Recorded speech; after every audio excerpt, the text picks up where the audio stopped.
ਵਾਹਿਗੁਰੂ ਜੀ ਕਾ ਖਾਲਸਾ ਵਾਹਿਗੁਰੂ ਜੀ ਕੀ ਫਤਿਹ।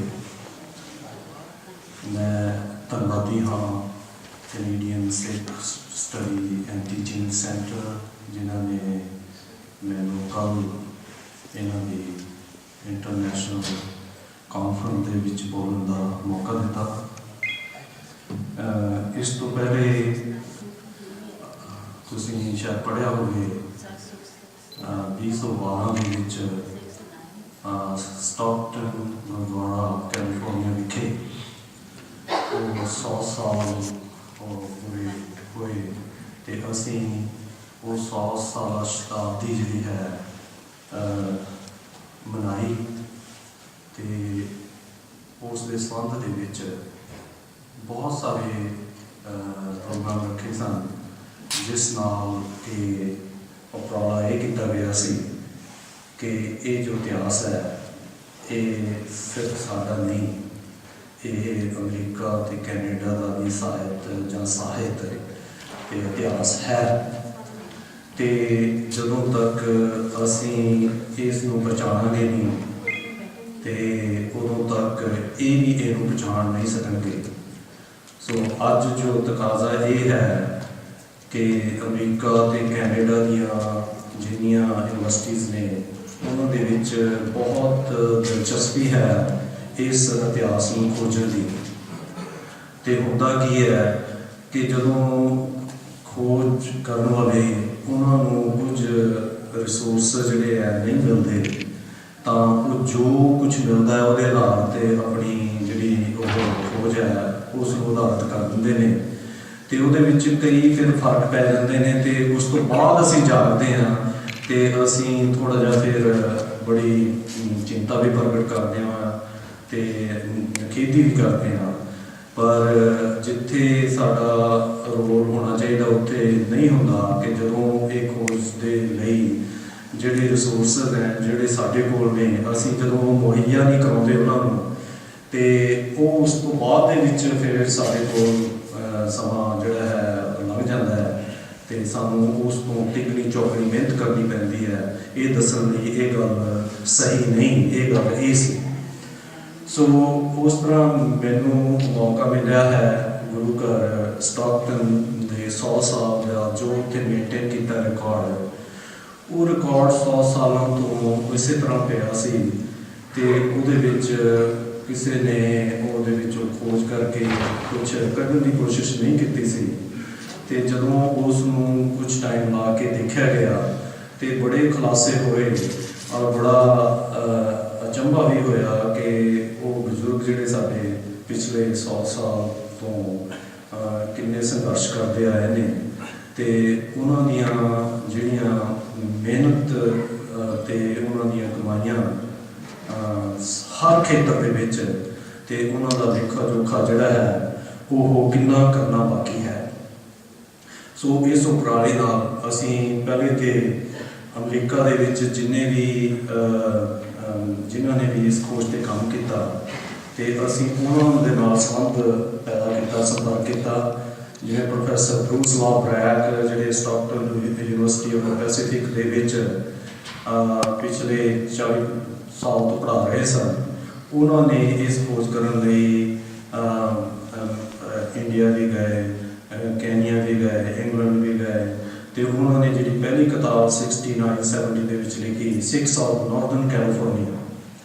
ਸੋ ਅਸੀਂ ਉਹਨਾਂ ਤੋਂ ਵੀ ਪੇਪਰ ਲਿਖਾਏ ਅਤੇ ਤੁਹਾਡੇ ਸ਼ਹਿਰ ਇੱਥੋਂ ਪ੍ਰੋਫੈਸਰ ਹਿਊ ਜੌਨਸਟਨ ਜਿਨ੍ਹਾਂ ਨੇ ਕੋਮਾਗਾਟਾ ਮਾਰੂ 'ਤੇ ਕੰਮ ਕੀਤਾ ਹੈ ਉਹਨਾਂ ਨਾਲ ਸੰਬੰਧ ਕੀਤਾ ਅਤੇ ਉਹਨਾਂ ਨੂੰ ਵੀ ਇਨਵੋਲਵ ਕੀਤਾ।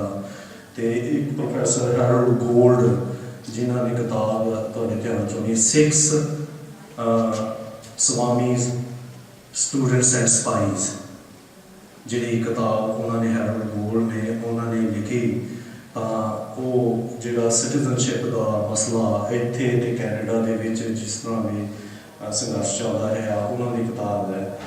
ਸੋ ਕੁਛ ਇੰਡੀਆ ਤੋਂ ਵੀ ਸਮਾਗਮ ਹੋਇਆ, 2 ਵੱਡੀਆਂ ਕਾਨਫਰੰਸਿਸ ਕਰਾਈਆਂ ਜਿਹੜੀਆਂ ਬੜੀਆਂ ਸਫਲ ਹੋਈਆਂ ਸਵੇਰੇ 9 ਤੋਂ ਲੈ ਕੇ ਸ਼ਾਮ ਦੇ 6 ਵਜੇ ਤੱਕ। ਅਤੇ ਯੰਗ ਜਿਹੜੇ ਬੱਚੇ ਹੈ ਉੱਥੇ ਸਟਾਕਟਨ ਦੇ ਵਿੱਚ 700 ਤੇ 800 ਦੀ ਹਾਜ਼ਰੀ ਸੀ, ਬੜਾ ਦਿਲਚਸਪੀ ਹੋਈ। ਤੇ ਜਿਹੜਾ ਫਾਈਨਲ ਸੈਰੇਮਨੀ ਸੀ, ਫਾਈਨਲ ਸੈਰੇਮਨੀ ਦੇ ਵਿੱਚ ਅਸੀਂ ਰਿਕਾਰਡ ਭੇਜੇ। ਸਾਨੂੰ ਲਾਗੇ 5-6 ਮਹੀਨੇ ਵਾਈਟ ਹਾਊਸ ਦੇ ਨਾਲ ਅਸੀਂ ਕੀਤਾ ਸੰਪਰਕ, ਤਾਂ ਉਹਦੇ ਵਿੱਚ ਉਸ ਵੇਲੇ 1912 ਦੇ ਵਿੱਚ ਵੁਡਰੋ ਵਿਲਸਨ ਪ੍ਰੈਜ਼ੀਡੈਂਟ ਸੀ ਅਮਰੀਕਾ ਦੇ, ਅਤੇ ਸਾਨੂੰ ਸਟਾਕਟਨ ਦੇ ਰਿਕਾਰਡ ਦੇ ਵਿੱਚੋਂ ਕੁਝ ਅਜਿਹੇ ਦਸਤਾਵੇਜ਼ ਮਿਲੇ ਜਿਹੜੇ ਕਿ ਵੁਡਰੋ ਵਿਲਸਨ ਨੂੰ ਚਿੱਠੀਆਂ ਲਿਖੀਆਂ ਸੀ ਜਦੋਂ ਵਰਲਡ ਵਾਰ 1 ਹੋਈ, ਅਤੇ ਜਾਂ ਜਦੋਂ ਉਹਨਾਂ ਦੀ ਪਤਨੀ ਦੀ ਡੈਥ ਹੋਈ ਵਾਈਟ ਹਾਊਸ ਦੇ ਵਿੱਚ, ਤਾਂ ਸਟਾਕਟਨ ਗੁਰਦੁਆਰਾ ਦੇ ਜਿੰਨੇ ਵੀ ਪ੍ਰਬੰਧਕ ਸੀ ਉਹਨਾਂ ਨੇ ਵੁਡਰੋ ਵਿਲਸਨ ਨੂੰ ਲਿਖਿਆ, ਅਤੇ ਵੁਡਰੋ ਵਿਲਸਨ ਨੇ ਰਿਸਪੌਂਡ ਕੀਤਾ ਗੁਰੂ ਘਰ ਨੂੰ, ਅਤੇ ਉਹ ਵੀ ਕਾਗਜ਼ ਸੀ ਅਸੀਂ ਉਹ ਭੇਜੇ। ਤਾਂ ਫਿਰ ਪ੍ਰੈਜ਼ੀਡੈਂਟ ਬਰਾਕ ਓਬਾਮਾ ਨੇ ਉਸ ਨੂੰ ਅਕਨੌਲੇਜ ਕੀਤਾ ਅਤੇ ਇੱਕ ਸਪੈਸ਼ਲ 100 ਸਾਲਾਂ ਨੂੰ ਅਕਨੌਲੇਜ ਕਰਕੇ ਇੱਕ ਪੱਤਰ ਸਾਨੂੰ ਭੇਜਿਆ, ਇੱਕ ਸ਼ੀਲਡ ਭੇਜੀ, ਅਤੇ ਨਾਲ ਉਹਨੇ ਸਪੈਸ਼ਲ ਆਪਣਾ ਇੱਕ ਰੈਪਰੈਜ਼ੈਂਟੇਟਿਵ ਪੌਲ ਮੰਟੇਰੋ ਜਿਹੜਾ ਹੈ ਉਸ ਨੂੰ ਜਿਹੜੀਆਂ ਫਾਈਨਲ ਸੈਰੇਮਨੀ ਸੀਗੀਆਂ ਉਹਦੇ ਵਿੱਚ ਬੋਲਣ ਲਈ ਭੇਜਿਆ। ਸੋ ਉਸ ਸੀਗਾ ਜਿਹੜਾ ਕੈਲੀਫੋਰਨੀਆ ਦੇ ਕਾਫੀ ਸੈਨੇਟਰਸ ਅਤੇ ਕਾਂਗਰਸਮੈਨ, ਅਸੈਂਬਲੀਮੈਨ, ਅਤੇ ਇਸ ਤਰ੍ਹਾਂ ਕਰਕੇ ਉਹ ਬਹੁਤ ਹੀ ਸਫਲ ਜਿਹੜਾ ਹੈ ਉਹ ਫੰਕਸ਼ਨ ਹੋਇਆ। ਅਤੇ ਉਸ ਤੋਂ ਬਾਅਦ ਉੱਥੇ ਇੱਕ ਮਿਊਜ਼ੀਅਮ ਸਥਾਪਿਤ ਕੀਤਾ ਹੈ, ਉਹ ਮਿਊਜ਼ੀਅਮ ਜਿਸ ਦੇ ਵਿੱਚ ਕਰਤਾਰ ਸਿੰਘ ਸਰਾਭਾ ਹੋਣੀ ਜਿਹੜੀ ਪ੍ਰੈਸ ਨੂੰ ਚਲਾਉਂਦੇ ਸੀ, ਉਹ ਪ੍ਰੈਸ ਇੱਕ ਅਜਿਹੀ ਜਗ੍ਹਾ ਪਈ ਸੀ ਜਿਹੜੀ ਕਿ ਉਹ ਲੱਗਦਾ ਸਕ੍ਰੈਪ ਦੇ ਵਿੱਚ ਚੱਲ ਜਾਣੀ ਸੀ। ਸੋ ਅਸੀਂ ਉਸ ਨੂੰ ਲੱਭ ਕੇ ਉਹ ਪ੍ਰੈਸ ਨੂੰ ਅਸੀਂ ਉਸ ਨੂੰ ਮਿਊਜ਼ੀਅਮ ਦੇ ਵਿੱਚ ਲਿਆਂਦਾ, ਅਤੇ ਹੁਣ ਉਹ ਸਟਾਕਟਨ ਗੁਰੂ ਘਰ ਦੇ ਵਿੱਚ ਸੁਸ਼ੋਭਿਤ ਹੈ ਉਹ ਜਿਹੜੀ ਪ੍ਰੈਸ, ਜਿਸ ਨੂੰ ਕਰਤਾਰ ਸਿੰਘ ਸਰਾਭਾ ਹੋਣੀ ਅਤੇ ਹਰਨਾਮ ਸਿੰਘ ਚੂੜੀਲਾਲ ਜਿਹੜੇ ਉਹ ਚਲਾਉਂਦੇ ਸੀ। ਅਤੇ ਉਹ ਉਸ ਤੋਂ ਬਾਅਦ ਕਾਫੀ ਉਸ ਸਮੇਂ ਦਾ, ਕਿਉਂਕਿ ਜੋ ਗਦਰ ਲਹਿਰ ਸੀ ਇਸ ਦਾ ਸੰਬੰਧ ਗੁਰਦੁਆਰਾ ਸਟਾਕਟਨ ਸਥਾਪਿਤ ਹੋਣ ਨਾਲ, ਵੈਨਕੂਵਰ ਗੁਰਦੁਆਰਾ ਸਥਾਪਿਤ ਹੋਣ ਨਾਲ, ਅਤੇ ਇਹਦੇ ਨਾਲ ਇਹਦਾ ਗੂੜਾ ਸੰਬੰਧ ਹੈ। ਅਤੇ ਜਿਹੜੇ ਗੁਰਦੁਆਰਾ ਸਾਹਿਬ ਨੇ ਇਹੀ ਸਾਡੇ ਬਣੇ ਨੇ ਸਥਾਨ ਜਿੱਥੋਂ ਕਿ ਆਜ਼ਾਦੀ ਦੀ ਜਿਹੜੀ ਲਹਿਰ ਹੈ, ਆਜ਼ਾਦੀ ਦੀ ਜਿਹੜੀ ਭਾਵਨਾ ਹੈ ਉਹ ਜਾਗੀ। ਸੋ ਇਸ ਤਰ੍ਹਾਂ ਮੈਂ ਖੋਜ ਕਰਦਿਆਂ ਮੈਂ ਦੇਖਿਆ ਕਿ ਇੱਕ ਮਹਾਨ ਹਸਤੀ ਉਸ ਨੂੰ ਅਣਗੌਲਿਆ ਕੀਤਾ ਗਿਆ ਹੈ, ਔਰ ਜਿਸ ਦਾ ਰੋਲ ਇੰਨਾ ਵੱਡਾ ਹੈ। ਉਹ ਉਹਨਾਂ ਨੂੰ ਹੁਣ ਤੇ ਅਸੀਂ ਸੰਤ ਤੇਜਾ ਸਿੰਘ ਕਹਿੰਦੇ ਹਾਂ, ਅਤੇ ਪਰ ਉਹ ਆਪ ਨਹੀਂ ਕਹਿੰਦੇ ਸੀ, ਕਿਉਂਕਿ ਪ੍ਰਿੰਸੀਪਲ ਤੇਜਾ ਸਿੰਘ ਵੀ ਇੱਕ ਵੱਖਰੇ ਸਨ, ਸੇਮ ਨਾਂ, ਇਹ ਪ੍ਰਿੰਸੀਪਲ ਵੀ ਰਹੇ ਨੇ, ਪ੍ਰੋਫੈਸਰ ਵੀ ਰਹੇ ਨੇ। ਪ੍ਰੋਫੈਸਰ ਉਹ ਕਨਫਿਊਜ਼ਨ ਕਰਕੇ ਫਿਰ ਬਾਅਦ ਦੇ ਵਿੱਚ ਇਹਨਾਂ ਦੇ ਨਾਮ ਦੇ ਨਾਲ ਸੰਤ ਤੇਜਾ ਸਿੰਘ ਲੱਗਣ ਲੱਗਿਆ। ਸੋ ਮੈਂ ਥੋੜ੍ਹਾ ਜਿਹਾ ਬਰੀਫਲੀ ਗੱਲ ਕਰਾਂਗਾ ਉਹਨਾਂ ਦੀ ਕਿ 1906 ਦੇ ਵਿੱਚ ਉਹ ਆਏ ਨੇ ਇੰਗਲੈਂਡ, ਅਤੇ ਉਹਨਾਂ ਦੇ ਨਾਲ 4 ਸਾਥੀ ਹੋਰ ਸਨ। ਅਤੇ ਆਉਣ ਤੋਂ ਪਹਿਲੇ ਇੱਕ ਉਹ MA ਲਾਹੌਰ ਤੋਂ ਕੀਤੀ ਸੀ ਉਹਨਾਂ ਨੇ, ਅਤੇ LLB। ਅਤੇ ਉਸ ਸਮੇਂ 1901 ਦੇ ਵਿੱਚ ਇੰਨਾ ਪੜ੍ਹਿਆ ਲਿਖਿਆ ਇਨਸਾਨ ਖਾਸ ਕਰਕੇ ਸਿੱਖ ਕੌਮ 'ਚ ਨਹੀਂ ਸੀ, ਕਿਉਂਕਿ ਜਿਹੜੀ ਪੜ੍ਹਾਈ ਸ਼ੁਰੂ ਹੋਈ ਹੈ ਕੁਝ ਸਵਾਮੀਜ਼ ਜਾਂ ਜਿਹੜੇ ਵਿਦਾਂਤਿਕ ਸੈਂਟਰਾਂ ਦੇ ਲੋਕ ਸੀ, ਉਹ 15-20 ਸਾਲ ਪਹਿਲਾਂ ਤੋਂ ਇੰਗਲਿਸ਼ ਜਿਹੜੀ ਹੈ ਪੜ੍ਹਨੀ ਸ਼ੁਰੂ ਕੀਤੀ ਸੀ। ਸੋ ਉਹਨਾਂ 'ਚ ਇੱਕ ਵੱਡਾ ਸੈਕਸ਼ਨ ਸੀਗਾ ਜਿਹੜੇ ਅੰਗਰੇਜ਼ੀ ਅਤੇ ਵੈਸਟਰਨ ਕਲਚਰ ਦੇ ਬਹੁਤ ਵੱਡੇ ਮਾਹਰ ਸਨ, ਪਰ ਸਿੱਖ ਸਮਾਜ ਦੇ ਵਿੱਚ ਕੋਈ ਉਹ ਐਸੀ ਹਸਤੀ ਸੀ ਜਿਹੜੀ ਪੜ੍ਹੀ ਲਿਖੀ ਹੋਵੇ ਨਹੀਂ। ਤਾਂ ਸੰਤ ਅਤਰ ਸਿੰਘ ਹੋਰਾਂ ਦੇ ਨਾਲ ਉਹਨਾਂ ਦਾ ਸੰਪਰਕ ਕਾਇਮ ਹੋਇਆ। ਤਾਂ ਪਹਿਲੇ ਤਾਂ ਉਹ ਵਾਈਸ ਪ੍ਰਿੰਸੀਪਲ ਖਾਲਸਾ ਕਾਲਜ ਸੀਗੇ, ਉੱਥੋਂ ਰਿਜ਼ਾਈਨ ਕਰਕੇ ਉਹ ਵੈਸਟ ਦੇ ਵਿੱਚ ਪੜ੍ਹਨ ਆਏ ਹਨ। ਤਾਂ ਇੰਗਲੈਂਡ ਦੇ ਵਿੱਚ ਆਕਸਫੋਰਡ ਦੇ ਵਿੱਚ ਉਹਨਾਂ ਨੂੰ ਐਡਮਿਸ਼ਨ ਮਿਲੀ ਸੀ, ਪਰ ਪਤਾ ਲੱਗਿਆ ਕਿ ਕੈਂਬਰਿਜ ਦੇ ਵਿੱਚ ਕੋਈ ਨਹੀਂ ਜਾ ਸਕਦਾ ਪੱਗ ਦੇ ਨਾਲ। ਤਾਂ ਉਹਨਾਂ ਨੇ ਇਹ ਚੈਲੰਜ ਨੂੰ ਸਵੀਕਾਰ ਕੀਤਾ ਅਤੇ ਕੈਂਬਰਿਜ ਦੇ ਵਿੱਚ ਉੱਥੋਂ ਦੀ ਸੰਸਥਾ ਜੋ ਹੈੱਡ ਸੀਗੇ ਗੱਲ ਕਰਕੇ ਕਨਵਿੰਸ ਕਰਕੇ ਤਾਂ ਉਹਨਾਂ ਨੇ ਐਡਮਿਸ਼ਨ ਲਈ कैम्ब्रिज के विच। कैम्ब्रिज के विच तकरीबन 2 साल उन्होंने पढ़ाई की, पर उस समय एक समर इंस्टीट्यूट से कोलंबिया यूनिवर्सिटी के विच उन्होंने वैसे ही अप्लाई कर दिता कि 2 महीने छुट्टी है चलो, तो उन्होंने $150 1908 के विच वो सत्कार हो गया, तो वो उतों लंडन तो न्यूयॉर्क कोलंबिया यूनिवर्सिटी आए। कोलंबिया यूनिवर्सिटी उन्होंने 2 बड़े लैक्चर हुए जोड़े कि बहुत बड़ी गिनती में लोगों ने वो अटेंड किए और बड़ा उन्होंने प्रभाव पाया। तो वो लैक्चर जोड़े से यूनिवर्सिटी ने ही अरेंज किए कि यूनिवर्सिटी में पता सी ही was a vice principal of a very big college जो खालसा कॉलेज से। तो उस तो बाद ही उन्होंने उतों ही पता लग्या कि वैनकूवर के विच कुछ अपनी संगत है वो उत्थे कोई चल रही है, गड़बड़ चल रही है, जी हॉर्नबर्स की इंसीडेंट से उस वेले का ये समय है, तो उन्होंने संपर्क फिर इत्थे होंदा है।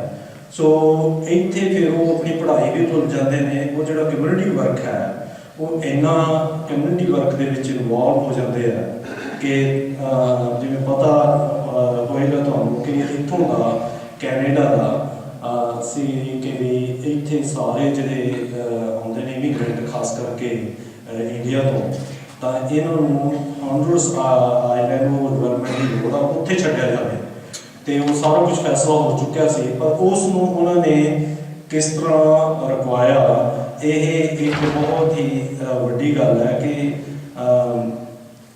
इतों 5-7 तरह के उन्होंने दोष सन कि ये लोग एक ध्यान सप्लाई ने, एक गंदे ने, ये साडे वाइट कल्चर को खराब करनगे, गंदा करनगे, तो इस करके ये एक सिविलाइज्ड जिहड़ी सोसाइटी है, सभ्यक सोसाइटी है, ये फिट नहीं होंगे, इस करके इन्होंने इतों कढ़ दिता जाए।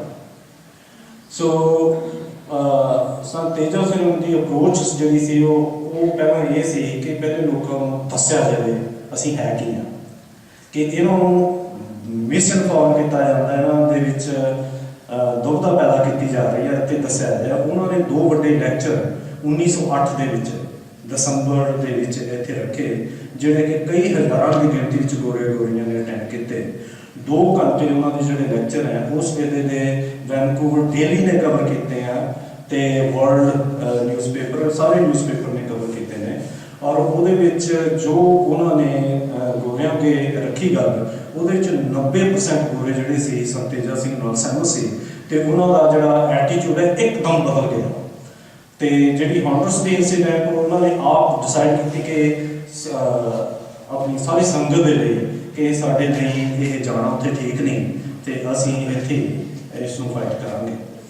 सो वो जी घटना है उस सब जिन्ने इंडियन से बहुते सिख सन, पर जोड़े हिंदू भी सन, मुसलमान भी सन, वो सारे एक प्लेटफार्म पर इकट्ठे हुए।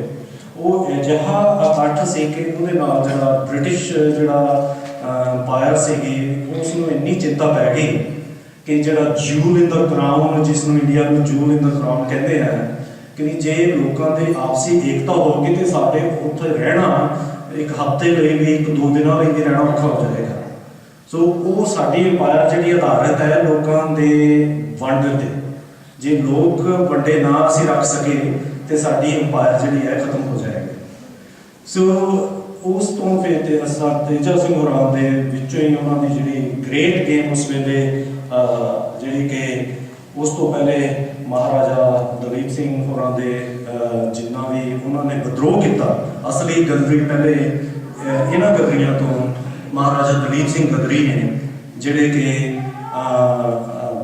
क्रिश्चियन बना ले गए सन, पर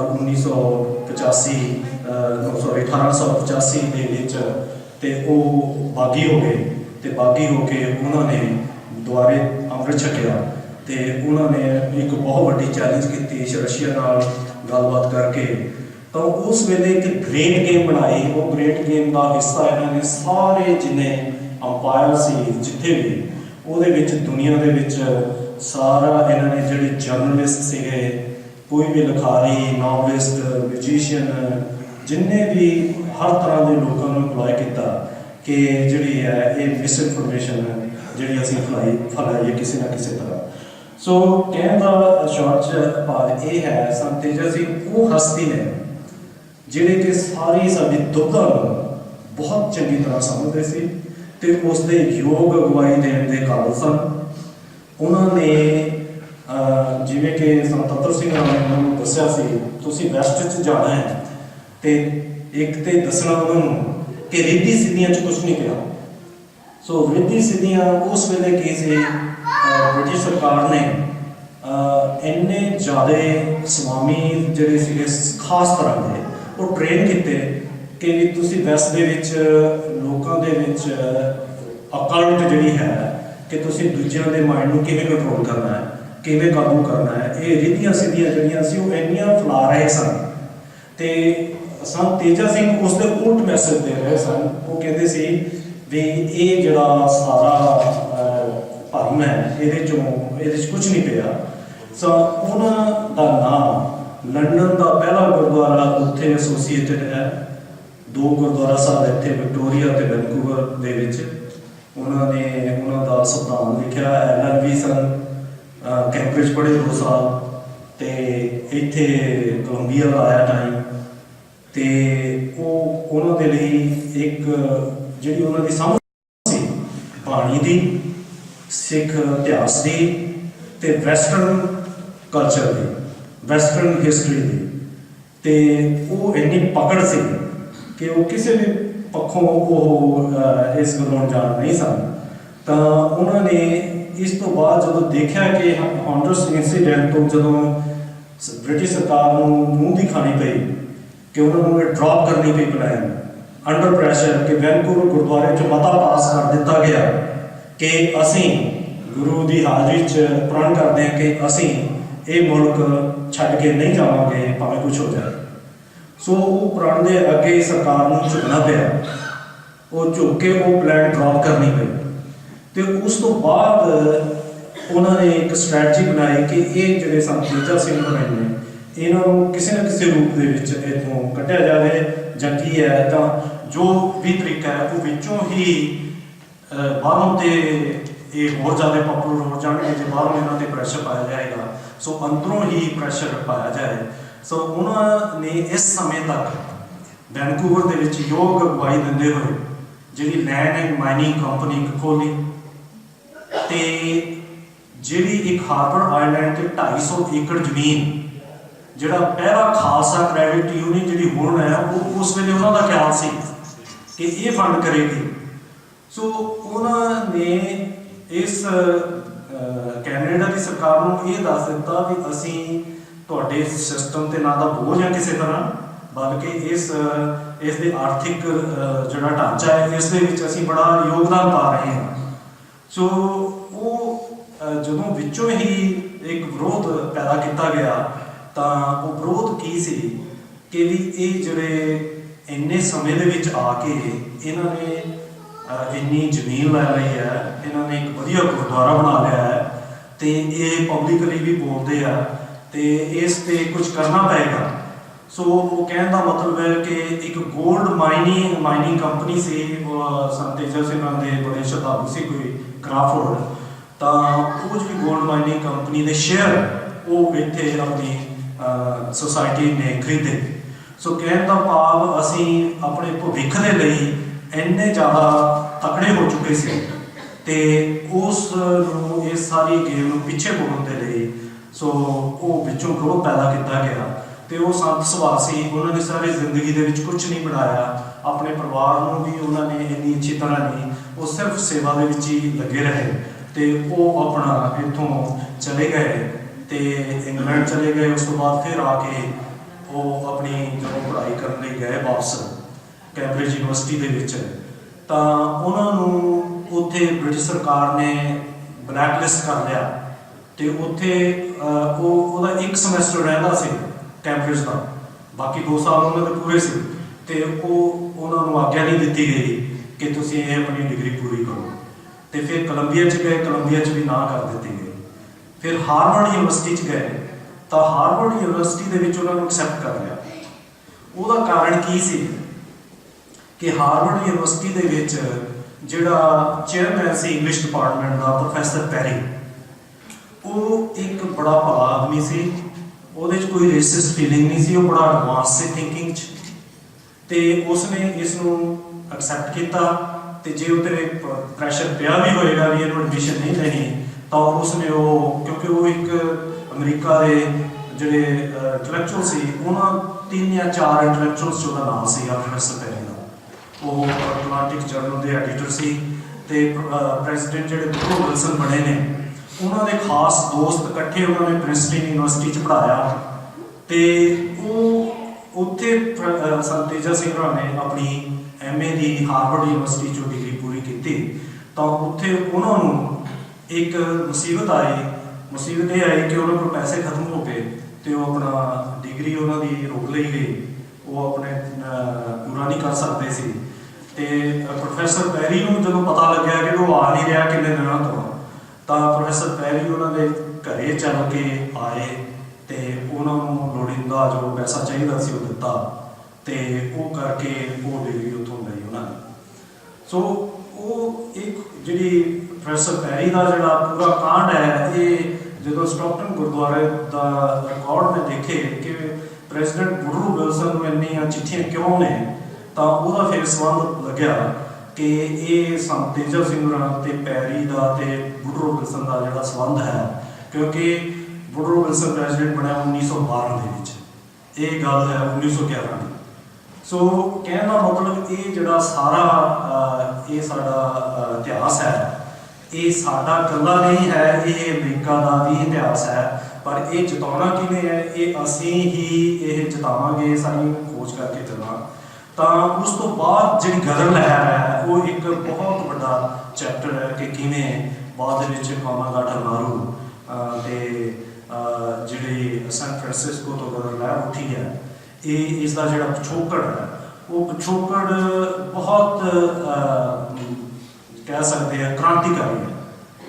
ਸੋ ਜਿਵੇਂ 1907 ਦੇ ਵਿੱਚ ਬੈਲਿੰਗਮ ਰਾਇਟਸ ਹੋਏ, ਤਾਂ ਉਹਦੇ ਵਿੱਚ 500 ਗੋਰਾ ਜਿਹੜਾ ਹੈ ਅਟੈਕ ਕਰਦਾ ਹੈ, ਤੇ ਉਸ ਅਟੈਕ ਦੇ ਵਿੱਚ ਉਹਨਾਂ 'ਚ ਇੰਨੀ ਨਮੋਸ਼ੀ ਹੋਈ ਵੀ ਅਸੀਂ ਹੈ ਕੀ ਹੈ, ਸਾਡਾ ਵਜੂਦ ਕੀ ਹੈ, ਅਸੀਂ ਕਿਹੜੇ ਸ਼ਹਿਰ ਦੇ ਅਸੀਂ ਨਾਗਰਿਕ ਹਾਂ, ਕਿਹੜੇ ਦੇਸ਼ ਦੇ ਨਾਗਰਿਕ ਹਾਂ, ਸਾਡੀ ਹੈਸੀਅਤ ਕੀ ਹੈ। ਸੋ ਇਹ ਜਦੋਂ ਉਹਨਾਂ 'ਚ ਜਦੋਂ ਇੱਕ ਸੁੱਤੇ ਪਿਆ ਨੂੰ ਉਠਾ ਕੇ ਕੁੱਟ ਕੇ ਉਹਨਾਂ ਨੂੰ ਗਲੀਆਂ ਵਿੱਚ ਕੱਢ ਦਿੱਤਾ ਹੋਵੇ, ਤੇ ਰਾਤ ਨੂੰ ਉਹ ਇਹ ਅਜਿਹੇ ਭੈੜੇ ਮੌਸਮ ਦੇ ਵਿੱਚ ਉਹ ਤੁਰ ਕੇ ਕਿਤੇ ਕੋਈ ਬਾਰਡਰ ਵੱਲ ਨੂੰ ਜਾ ਰਿਹਾ, ਕੋਈ ਔਰਿਕ ਵੱਲ ਨੂੰ ਜਾ ਰਿਹਾ ਹੈ, ਉੱਥੋਂ ਜਿਹੜਾ ਉਹ ਦੁੱਖ ਹੈ, ਉਹ ਦੁੱਖ ਜਦੋਂ ਉਹਨਾਂ ਨੇ ਦੱਸੀਏ ਤਾਂ ਕਿਹਨੂੰ ਦੱਸੀਏ। ਤੇ ਦੇਸ਼ 'ਚ ਰਾਜ ਉਹ ਬ੍ਰਿਟਿਸ਼ ਕਰਦੇ ਸੀ।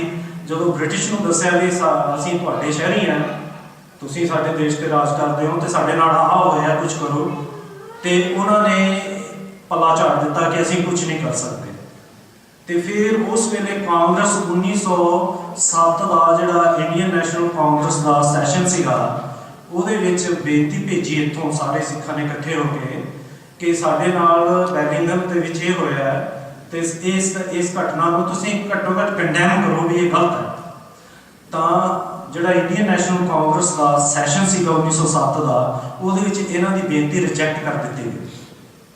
ਸੋ ਇੱਕ ਜਿਹੜੀ ਦੇਸ਼ ਦੀ ਆਜ਼ਾਦੀ ਲੈ ਕੇ ਦੇਣ ਵਾਲੀ ਪਾਰਟੀ ਕਹਾਉਂਦੀ ਹੈ, ਉਸ ਨੇ ਵੀ ਨਾ ਕਰ ਦਿੱਤੀ।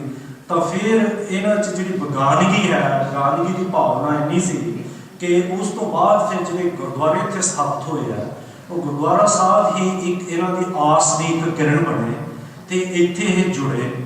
ਉਹ ਜਿਹੜੀ ਬਗਾਨਗੀ ਇਹਨਾਂ ਦੀ ਖਤਮ ਹੋਈ। ਜੋ ਗੁਰਦੁਆਰਾ ਸਾਹਿਬ ਕਦੇ ਇੱਕ ਧਾਰਮਿਕ ਸਥਾਨ ਹੀ ਨਹੀਂ ਬਣੇ, ਤੇ ਉਹ ਇੱਕ ਆਜ਼ਾਦੀ ਦੇ ਇੱਕ ਵੱਡੇ ਸੈਂਟਰ ਵੀ ਬਣ ਗਏ, ਜਿੱਥੇ ਕਿ ਹਰ ਇੱਕ ਦੇਸ਼ ਦਾ ਜੋ ਵੀ ਭਾਰਤ ਦਾ ਕੋਈ ਵੀ ਸਿਟੀਜ਼ਨ ਸੀਗਾ ਜਾਂ ਸੰਬੰਧ ਰੱਖਣ ਵਾਲਾ, ਉੱਥੇ ਆ ਕੇ ਵਿਚਾਰਾਂ ਹੁੰਦੀਆਂ ਸੀ, ਸਭ ਬਾਣੀ ਸੁਣੀ ਜਾਂਦੀ ਸੀ, ਲੰਗਰ ਛਕਦੇ ਸੀ ਸਭ ਇਕੱਠੇ ਹੋ ਕੇ। ਸੋ ਕਹਿਣ ਦਾ ਭਾਵ ਇਹ ਦੇਸ਼ ਦੀ ਆਜ਼ਾਦੀ ਦੇ ਵਿੱਚ ਜਿਹੜਾ ਯੋਗਦਾਨ ਹੈ ਉਹ ਇੰਨਾ ਵਡਮੁੱਲਾ ਹੈ, ਤੇ ਪਰ ਅਸੀਂ ਜੇ ਉਸ ਨੂੰ ਨਹੀਂ ਪਛਾਣਾਂਗੇ, ਉਸ ਦੀਆਂ ਜਿਹੜੀਆਂ ਸਾਰੀਆਂ ਸੀਮਾਵਾਂ ਕਿੱਥੇ ਨੇ, ਤੇ ਉਹ ਫਿਰ ਇਤਿਹਾਸ ਦੇ ਵਿੱਚ ਜਦੋਂ ਕੋਈ ਇਤਿਹਾਸ ਹੋਰ ਲਿਖਦਾ ਹੈ, ਹਰ ਇੱਕ ਨੇ ਉਸ ਨੂੰ ਆਪਣਾ ਐਂਗਲ ਦੇਣਾ ਹੈ, ਆਪਣੀ ਉਹਦੇ 'ਚ ਕੋਈ ਭਾਵਨਾ ਪ੍ਰਗਟ ਕਰਨੀ ਹੈ। ਤੇ ਫਿਰ ਸਾਡੀ ਉਹਦੇ 'ਚ ਜਿਹੜੀ ਗੱਲ ਨਹੀਂ ਹੁੰਦੀ, ਜਿਹੜੀ ਅਸੀਂ ਜਿਸ ਦੇ ਲਈ ਕੁਰਬਾਨੀ ਕੀਤੀ ਹੈ, ਤੇ ਸਾਨੂੰ ਦੁੱਖ ਹੁੰਦਾ ਬਹੁਤ ਜ਼ਿਆਦਾ। ਪਰ ਦੁੱਖ ਸਾਨੂੰ ਇਸ ਦਾ ਉਹ ਤੇ ਹੋਣਾ ਹੀ ਸੁਭਾਵਿਕ ਹੈ, ਪਰ ਸਾਨੂੰ ਇੱਕ ਇਸ ਵੇਲੇ ਲੋੜ ਹੈ। ਮੈਂ ਤਾਂ ਇਹੀ ਕਹਾਂਗਾ ਗੁਰੂ ਮਹਾਰਾਜ ਕਿਰਪਾ ਕਰਨ ਕਿ ਸਾਡੀ ਜਿਹੜੀ ਅਗਲੀ ਪੀੜ੍ਹੀ ਹੈ ਉਹ ਉਸ ਨੂੰ ਕਾਬਲ ਬਣਾਈਏ ਕਿ ਉਹ ਇਸ ਵਿਰਸੇ ਨੂੰ ਜਿਹੜਾ ਹੈ ਸਾਂਭ ਸਕਣ, ਇਸ ਨੂੰ ਅੱਗੇ ਸੇਧ ਦੇ ਸਕਣ। ਅਸੀਂ ਕੌਮੀ ਜਿਹੜਾ ਲੀਡਰ ਹੈ, ਸਾਡੇ ਜਿਹੜੀ ਕੌਮ ਨੂੰ ਬਹੁਤ ਜ਼ਰੂਰਤ ਹੈ, ਜਿਹੜੀਆਂ ਸਾਡੀਆਂ ਸਾਰੀਆਂ ਸਮਾਜਿਕ, ਧਾਰਮਿਕ ਤੇ ਸਿਆਸੀ ਤੇ ਇਹ ਸਾਰੀਆਂ ਜਿਹੜੀਆਂ ਜ਼ਰੂਰਤਾਂ ਹੈ ਉਹਦਾ ਹਾਣੀ ਹੋ ਸਕੇ ਤੇ ਸਾਨੂੰ ਕੋਈ ਸੇਧ ਬਖਸ਼ ਸਕੇ। ਸੋ ਇੱਕ ਤੇ ਗੱਲ ਬਹੁਤ ਜ਼ਰੂਰੀ ਹੈ ਕਿ ਅਸੀਂ ਆਪਣੀ ਅਗਲੀ ਪੀੜ੍ਹੀ ਨੂੰ ਜਿਹੜਾ ਹੈ, ਕਿਉਂਕਿ ਜੇ ਇਹ ਗੱਲ ਟਰਾਂਸਫਰ ਨਾ ਹੋਈ, ਜੇ ਆਪਣੀ ਅਗਲੀ ਪੀੜ੍ਹੀ ਤੱਕ ਗੱਲ ਟਰਾਂਸਫਰ ਨਾ ਹੋਈ ਤੇ ਅਸੀਂ ਬਹੁਤ ਪਛੜ ਜਾਵਾਂਗੇ ਔਰ ਬੜਾ ਜਿਹੜਾ ਹੈ ਧੱਕਾ ਲੱਗੇਗਾ। ਸੋ ਅਸੀਂ ਪਹਿਲੀ ਗੱਲ ਤੇ ਬਹੁਤ ਵਡਭਾਗੀ ਇਸ ਗੱਲੋਂ ਹਾਂ ਕਿ ਸਾਡੇ ਕੋਲ ਇੰਨਾ ਵੱਡਾ ਵਿਰਸਾ ਹੈ, ਗੁਰੂ ਗ੍ਰੰਥ ਸਾਹਿਬ ਦੀ ਸਾਨੂੰ ਸੇਧ ਹੈ, ਤੇ ਸਾਨੂੰ ਸਿਰਫ ਪਿੱਛੇ ਜਾਣ ਦੀ ਲੋੜ ਹੈ ਕਿ ਅਸੀਂ ਜਦੋਂ ਵੀ ਗੁਰੂ ਨਾਲ ਜੁੜੇ ਹਾਂ, ਜਦੋਂ ਵੀ ਸੱਚੇ ਤੌਰ ਤੋਂ, ਤਾਂ ਸਾਨੂੰ ਸੇਧ ਮਿਲਦੀ ਰਹੀ ਹੈ। ਜਦੋਂ ਵੀ ਅਸੀਂ ਟੁੱਟੇ ਹਾਂ ਉਦੋਂ ਇਸ ਦਾ ਮਤਲਬ ਅਸੀਂ ਗੁਰੂ ਤੋਂ ਪਹਿਲਾਂ ਟੁੱਟੇ ਹਾਂ, ਫਿਰ ਅਸੀਂ ਬਾਕੀ ਕਿਸੇ ਹੋਰ ਕਿਸੇ ਸੰਬੰਧ ਨਾਲ ਟੁੱਟੇ ਹਾਂ। ਸੋ ਇੱਕ ਤਾਂ ਇਹ ਹੈ ਕਿ ਗੁਰੂ ਨਾਲ ਜੁੜਨ ਦੀ ਲੋੜ ਹੈ, ਤੇ ਦੂਜੀ ਗੱਲ ਸਾਨੂੰ ਪਛਾਣਨ ਦੀ ਲੋੜ ਹੈ ਕਿ ਅਸੀਂ ਜੋ ਅੱਗੇ ਵੀ ਘਾਲਣਾ ਕਰਨੀ ਹੈ ਉਹ ਕਾਹਦੇ ਲਈ ਕਰਨੀ ਹੈ। ਸੋ ਜਿਵੇਂ ਕਿ ਗਦਰ ਪਾਰਟੀ ਦਾ ਸੀ, ਜੇ ਤੋਂ ਪ੍ਰੇਮ ਖੇਲਣ ਕਾ ਚਾਓ, ਸਿਰ ਧਰ ਗਲੀ ਮੇਰੀ ਆਓ, ਇਸ ਮਾਰਗ ਪੈ ਤਰੀਜੈ, ਸਿਰ ਦੀਜੈ ਕਾਣ ਨਾ ਕੀਜੈ। ਸੋ ਇਹ ਗੁਰੂ ਨਾਨਕ ਪਾਤਸ਼ਾਹ ਦਾ ਜਿਹੜਾ ਹੈ ਉਪਦੇਸ਼ ਪ੍ਰੇਮ ਖੇਲਣ ਦਾ। ਸੋ ਗੁਰੂ ਸਾਹਿਬ ਨੇ ਪ੍ਰੇਮ ਦੀ ਜਿਹੜੀ ਇਹ ਖੇਡ ਰਚੀ ਹੈ, ਇਹ ਖੇਡ ਕੱਲੀ ਇਹ ਸਾਨੂੰ ਜੋਸ਼ ਨਾਲ ਨਹੀਂ ਦੱਸੀ ਹੈ, ਇਹ ਸਾਨੂੰ ਗਿਆਨ ਦੇ ਨਾਲ ਦੱਸੀ ਹੈ। ਅਸੀਂ ਉਸ ਤੋਂ ਜਿਹੜੀਆਂ ਅਗਲੀਆਂ ਲਾਈਨਾਂ ਨਹੀਂ ਇਹ ਸ਼ਬਦ ਦੀਆਂ ਪੜ੍ਹਦੇ, ਤਾਂ ਉਸ ਤੋਂ ਜਿਹੜੀ ਅਗਲੀ ਲਾਈਨ ਹੈ, ਨਾਲ ਕਿਰਾੜਾ ਦੋਸਤੀ ਕੂੜੀ ਕੂੜੀ ਪਾਏ। ਸੋ ਜਿਹੜੀ ਕਿਰਾੜਾਂ ਦੀ ਹੈ, ਜਿਹੜੀ ਸਿਰ ਦੀਜੈ ਕਾਣ ਨਾ ਕੀਜੈ, ਪਰ ਉਸ ਤੋਂ ਨੈਕਸਟ ਲਾਈਨ ਜਿਹੜੀ ਹੈ, ਨਾਲ ਕਿਰਾੜਾ ਦੋਸਤੀ ਕੂੜੀ ਕੂੜੈ ਪਾਏ। ਸੋ ਇਹਦਾ ਮਤਲਬ ਹੈ ਜਿਹੜੇ ਇਹ ਲੈਂਡ ਨਾਲ, ਜਿਹੜੇ ਇਹ ਵਪਾਰੀ ਲੋਕਾਂ ਦੇ ਨਾਲ ਜਿਹੜੀ ਦੋਸਤੀ ਹੈ, ਇਹ ਬਹੁਤ ਕੂੜੀ ਹੈ ਇਹ, ਤੇ ਇਹਨਾਂ ਦੇ ਲਈ ਸਿਰ ਦੇਣਾ। ਕਹਿਣ ਦਾ ਮਤਲਬ ਜਦੋਂ ਅਸੀਂ ਅਣਜਾਣ ਹੋਵਾਂਗੇ ਸਿਰ ਕਾਹਦੇ ਲਈ ਦੇਣਾ ਹੈ। ਤਾਂ ਹੁਣ ਬ੍ਰਿਟਿਸ਼ ਭਾਰਤ ਲਈ ਜਿਹੜਾ ਹੈ 82,000 ਪੱਗਾਂ ਵਾਲੇ ਸਿੱਖਾਂ ਦੀ ਕੁਰਬਾਨੀ ਹੈ ਵਰਲਡ ਵਾਰ 1 ਤੇ ਵਰਲਡ ਵਾਰ 2 ਦੇ ਵਿੱਚ। ਤਾਂ ਉਹ 82,000 ਦੀ ਕੁਰਬਾਨੀ ਨੇ ਸਾਨੂੰ ਦਿੱਤਾ ਕਿ 1918 ਦੇ ਵਿੱਚ ਸਤੰਬਰ ਅਕਤੂਬਰ ਦੇ ਵਿੱਚ ਦੂਜਾ ਯੁੱਧ ਖਤਮ ਹੋਇਆ, ਜਿਹੜਾ ਪਹਿਲਾ ਵਰਲਡ ਵਾਰ, ਤੇ ਅਪ੍ਰੈਲ 1919 ਦੇ ਵਿੱਚ ਤੁਹਾਨੂੰ ਜਲਿਆਂਵਾਲਾ ਬਾਗ ਦੇ ਦਿੱਤਾ।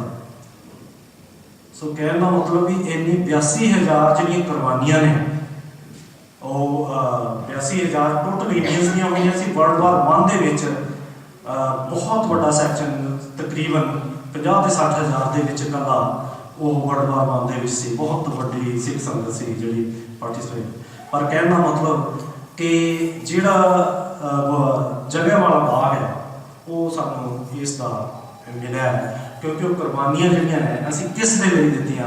ਇਹ ਜਿਹੜੀ ਨਾਲ ਕਰਾੜਾ ਦੋਸਤੀ ਕੂੜੀ ਕੂੜੇ ਭਾਏ ਜਿਹੜੀ ਗੱਲ ਹੈ ਨਾ, ਇਹ ਗੁਰੂ ਸਾਹਿਬ ਸਾਨੂੰ ਗੁਰੂ ਗ੍ਰੰਥ ਸਾਹਿਬ ਦੇ ਵਿੱਚ ਸਭ ਕੁਝ, ਹਰ ਚੀਜ਼ ਉਹਦੇ 'ਚ ਵਾਰਨ ਕਰਦੇ। ਸਿਰਫ ਸਾਨੂੰ ਉਹ ਸ਼ਬਦ ਦੀ ਪਹਿਚਾਣ ਦੀ ਲੋੜ ਹੈ ਚੰਗੇ ਸ਼ਾਂਤੀ ਦੇ ਨਾਲ ਪੜ੍ਹਨ ਦੀ ਲੋੜ ਹੈ। ਤੇ ਫਿਰ ਅਗਲੀ ਲਾਈਨ ਹੈ ਜੀ, ਮਰਨ ਨਾ ਜਾਪੇ ਮੂਲਿਆ ਆਵੇ ਕਿਤੇ ਥਾਏ, ਗਿਆਨਹੀਨ ਅਗਿਆਨ ਪੂਜਾ।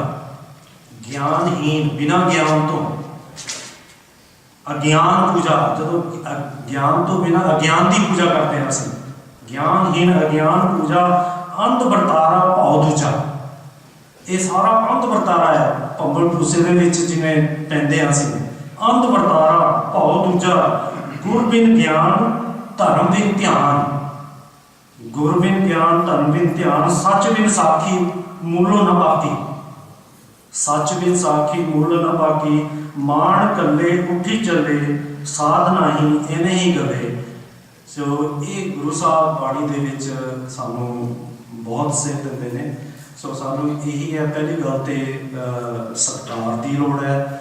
ਦੂਜੀ ਗੱਲ ਸਾਨੂੰ, ਕਿਉਂਕਿ ਇੱਕ ਇਹ ਸਾਡੀ ਕਹਿ ਸਕਦੇ ਹਾਂ ਕਿ ਡੈਮੋਕ੍ਰੈਟਿਕ ਸਿਸਟਮ ਗੁਰੂ ਸਾਹਿਬ ਨੇ ਜਿਹੜਾ ਪੈਦਾ ਕੀਤਾ, ਤੇ ਉਹਦੇ ਵਿੱਚ ਸਾਨੂੰ ਦੂਜੇ ਨੂੰ ਵੀ ਬੋਲਣ ਦਾ ਜਿਹੜਾ ਹੱਕ ਹੈ, ਭਾਵੇਂ ਅਸੀਂ ਸਹਿਮਤ ਨਾ ਹੋਈਏ, ਅਸੀਂ ਦੂਜੇ ਦੇ ਵਿਚਾਰ ਨੂੰ ਸਤਿਕਾਰ ਕਰੀਏ ਤੇ ਕਹਿ ਦਈਏ ਕਿ ਮੈਂ ਸਤਿਕਾਰ ਕਰਦਾ ਪਰ ਮੈਂ ਸਹਿਮਤ ਨਹੀਂ। ਇਹ ਜਿਹੜਾ ਹੈ ਕਿ ਜਿਹੜੀ ਮੈਂ ਗੱਲ ਕਹਿਣੀ ਹੈ ਇਹੀ ਅਟੱਲ ਸੱਚਾਈ ਹੈ। ਇਸ ਤਰ੍ਹਾਂ ਦਾ ਜਿਹੜਾ ਰੁਝਾਨ ਹੈ ਸਿੱਖ ਕੌਮ ਦੇ ਵਿੱਚ, ਇਹ ਬਹੁਤ ਕੌਮ ਨੂੰ ਪਿੱਛੇ ਲੈ ਗਿਆ ਹੈ। ਸੋ ਅਸੀਂ ਜੇ ਜੁੜਾਂਗੇ, ਬਾਣੀ ਨਾਲ ਜੁੜਾਂਗੇ ਤੇ ਨਾਲ ਹੀ ਆਪਣੇ ਇਤਿਹਾਸ ਦੇ ਨਾਲ ਸਮਝਾਂਗੇ ਉਸ ਨੂੰ, ਤੇ ਮੇਰਾ ਖਿਆਲ ਹੈ ਕਿ ਸਾਡੇ ਲਈ ਕੋਈ ਵੀ ਜਿਹੜਾ ਮੁਕਾਮ ਹੈ ਉਹ ਇਹ ਜਿਹਾ ਨਹੀਂ ਜਿਹੜਾ ਅਸੀਂ ਨਹੀਂ ਹਾਸਲ ਕਰ ਸਕਦੇ। ਸੋ ਮੈਂ ਇਹਨਾਂ ਸ਼ਬਦਾਂ ਦੇ ਨਾਲ ਤੁਹਾਡਾ ਬਹੁਤ ਬਹੁਤ ਧੰਨਵਾਦ ਕਰਦਾ ਹਾਂ ਕਿ ਮੈਨੂੰ ਇਸ ਗੁਰਦੁਆਰਾ ਸਾਹਿਬ ਦੀ ਪ੍ਰਬੰਧਕ ਕਮੇਟੀ ਦਾ, ਜਿਨ੍ਹਾਂ ਨੇ ਮੈਨੂੰ ਇਸ ਵੇਲੇ ਮੌਕਾ ਦਿੱਤਾ ਹੈ ਬੋਲਣ ਦਾ ਤੇ ਤੁਹਾਡੇ ਦਰਸ਼ਨ ਕਰਨ ਦਾ। ਸੋ ਕੋਈ ਗਲਤੀ ਹੋ ਗਈ ਹੋਵੇ ਤਾਂ ਕਿ ਮੈਂ ਦਾ ਜਾਚਕ ਹਾਂ। ਵਾਹਿਗੁਰੂ ਜੀ ਕਾ ਖਾਲਸਾ, ਵਾਹਿਗੁਰੂ ਜੀ ਕੀ ਫਤਿਹ।